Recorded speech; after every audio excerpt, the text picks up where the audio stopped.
bikin geger, mengejutkan. Ada apa dengan MU musim ini? Kok tiba-tiba sakti kayak Gatot Kaca? Yuk simak ulasannya di sini.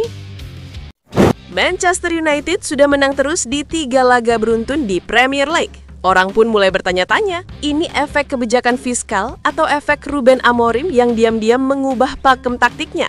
Jujur saja, United terasa berbeda, bukan cuma hasilnya, tapi auranya.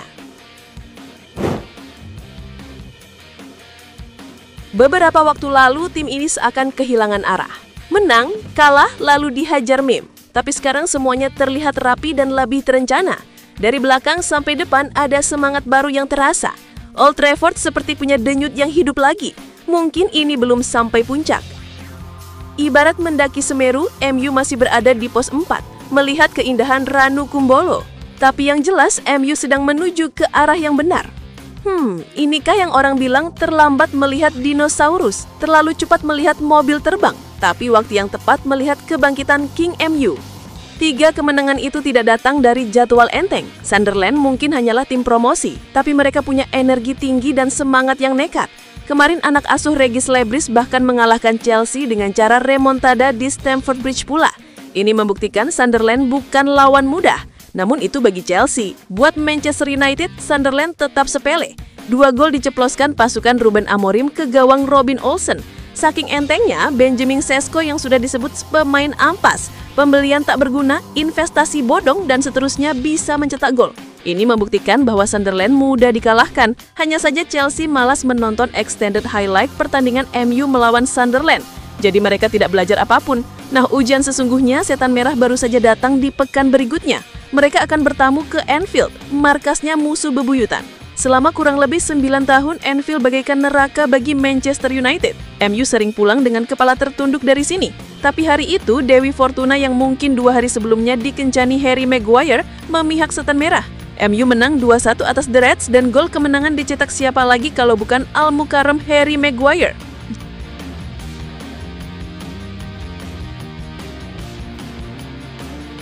Jelas, kemenangan ini istimewa bagi United. Setelah 9 tahun, tepatnya sejak 17 Januari 2016 tidak pernah menang di Anfield, Manchester United akhirnya bisa memetik kemenangan. Kemenangan di Anfield seharusnya cukup membuat fans percaya diri. Tapi bukan fans MU namanya kalau tidak pesimis. MU boleh menang melawan Liverpool, tapi tim ini selalu mendatangkan keinginan keraguan kala menghadapi tim yang bukan tergolong tim besar. Meski sombong telah menjadi nama tengah fans United, namun mereka tetap menyimpan kewaspadaan jika kalau di laga menghadapi Brighton dan Hove Albion, MU kembali on. Tapi lah kok malah menang lagi. The Red Devils lagi-lagi menang, kali ini dengan skor mantap 4-2. Setelah menghadapi tim mediocre sebelumnya, Sesko imbukan keran gol, kali ini Matheus Cunha. Gol itu menjadikan sang pemain unggul dari pembelian mahal Liverpool, Florian Wirtz. Selain itu, kemenangan atas Brighton juga menandai kemenangan MU dengan 3 laga beruntun. Kalian tahu kapan terakhir MU memenangkan 3 laga beruntun di Liga Inggris? Iya, lebih dari setahun lalu, tepatnya pada Februari 2024. Menang 3 laga beruntun tentu membuat fans MU tertidur nyenyak, dan ketika makan pecel panggang di warung sebelah terasa seperti makan di restoran Solaria. Apalagi Liverpool dan Manchester City kalah di pekan yang sama. United pun seketika berubah dari tim yang tiap pekan fansnya ngeluh menjadi tim yang tiap pekan membuat fansnya sibuk nyariin lawan seimbang. Tetapi di balik ini semua, sebenarnya apa yang membuat Manchester United tiba-tiba kayak tim beneran lagi?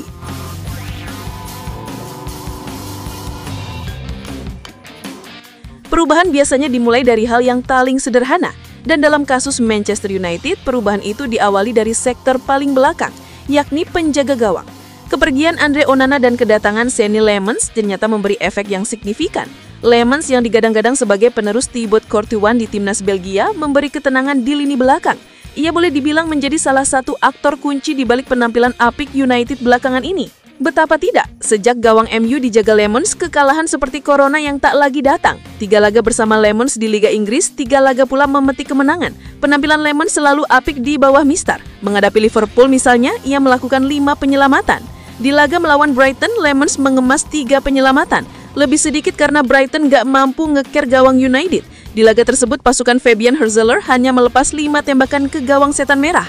Performa impresif yang ditampilkan Lemans ternyata juga mengejutkan pelatihnya sendiri. Ruben Amorim kaget setengah mampus melihat Lemans tampil bagus di tengah situasi sulit.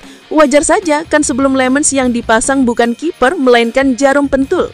Namun Lemans hanya salah satu faktor, ada faktor lain yang bersifat kolektif. Faktor apakah itu? Kita sebut etos kerja. Manchester United versi Amorim belakangan ini bekerja dengan cara yang berbeda. Semua pemain mulai bekerja lebih keras. Alhasil di lapangan intensitasnya terasa berbeda. Mengutip Sport Illustrated, Bryan Mbeumo mengatakan seluruh tim telah bekerja lebih keras dari sebelumnya.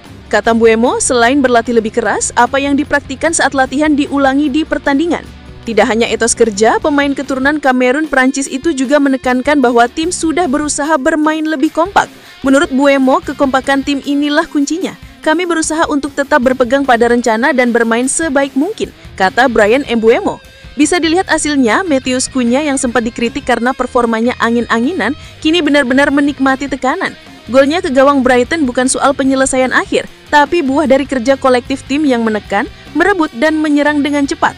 Boleh dikatakan, tiga hal itu sekarang menjadi inti permainan Manchester United. Ruben Amorim memang tidak mengubah pakem taktiknya. Ia masih menggunakan skema 3 back dengan formasi andalan 3-4-2-1. Namun pelatih Portugis ini menggunakan pendekatan yang berbeda dari sebelum-sebelumnya. Salah satunya, setan merah sekarang lebih menguasai bola. Amorim menyulap United menjadi tim yang ganas dalam mode transisi.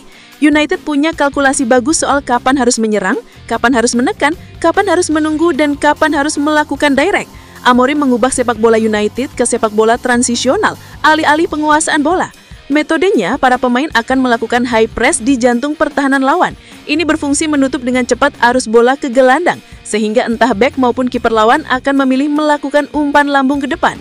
Situasi ini juga akan menciptakan kesalahan di lini bertahan lawan. Kesalahan itu akan dimanfaatkan United untuk melakukan turnover. Dari situ United bisa segera melakukan serangan. Strategi ini terbukti efektif saat menghadapi Brighton maupun Liverpool.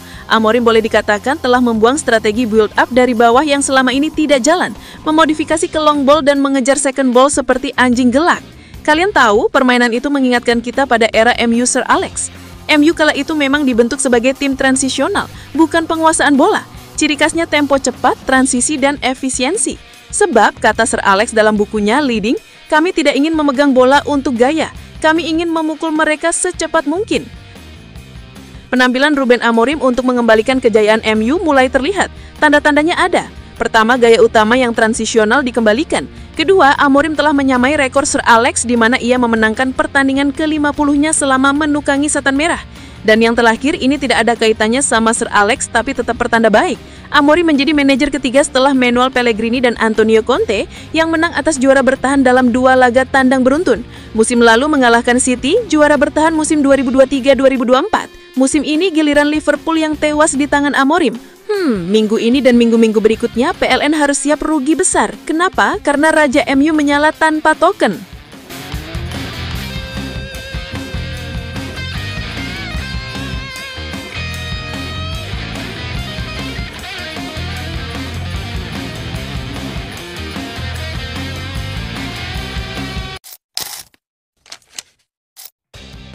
Mohon doa dan dukungannya dari fans Manchester United dengan mengetik amin di kolom komentar.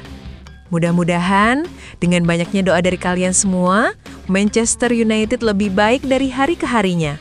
Amin.